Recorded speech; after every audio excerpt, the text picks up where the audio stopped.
கும்பலாக சுத்துவோம் நாங்க ஐயோ எம்மன்னு கத்துவோம். கத்துறேன்னு கேட்டா உன்னை வாயிலேயே கொத்துவோம்.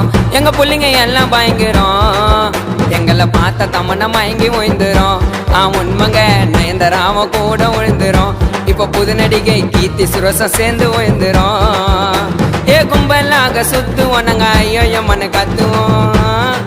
ஏண்டா கத்துறேன்னு கேட்டா உன்னை வாயிலேயே கொத்துவோம்.